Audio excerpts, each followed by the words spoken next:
তো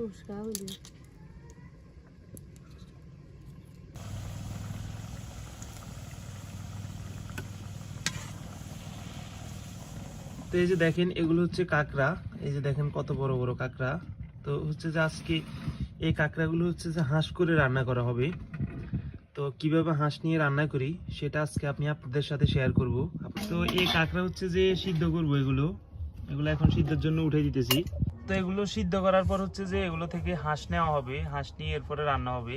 দেখতে থাকেন আপনারা।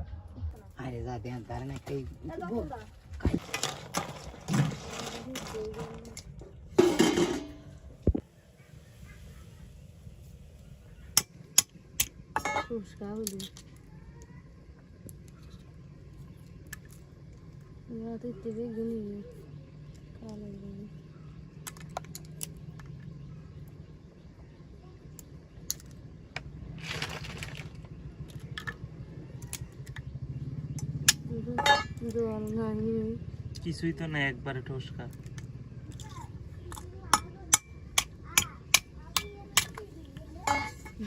এগুলো ঠোসকা হওয়ার কারণ হচ্ছে যে এই যে এখন হচ্ছে যে পূর্ণিমা চলতেছে, তো বিশেষত পূর্ণিমার সময় এগুলো হচ্ছে যে ঠোসকা হয় আর কি।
এই যে দেখেন কতগুলো ক্যামেরা, আপনারা তো দেখলেন কাঁকড়ারই। তো এখানে হচ্ছে যে মাত্র এই কিছু হচ্ছে যে হাঁস হয়েছে আর কি।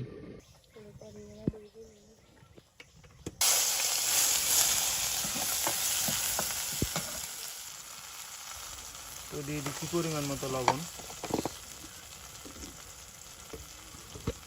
তাগ হচ্ছে যে মশলা করে নিতে হইব ক্যাম্বার হাঁসের জন্য।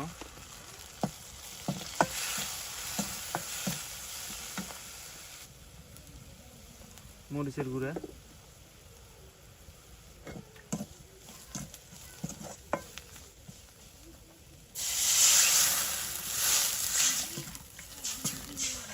দেখেন হচ্ছে যে ক্যাম্বার হাঁসের জন্য, এই যে ক্যাম্বার হাঁসের জন্য যে মশলাগুলো হচ্ছে যে তৈরি করতেছি এগুলো উতরে গেছে।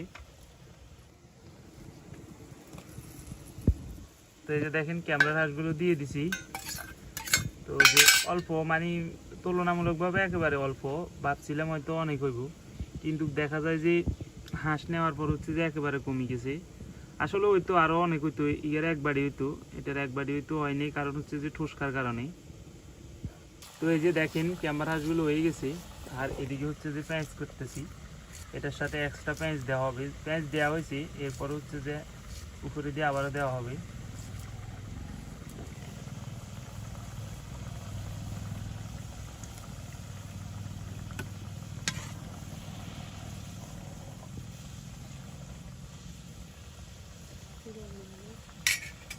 এই যে দেখেন তরকারিগুলো হয়ে গেছে কত।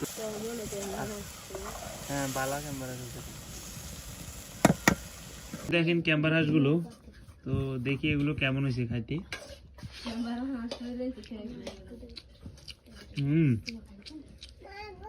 ভালো হয়েছে মোটামুটি, জালের সঙ্গে মিডিয়াম হয়েছে।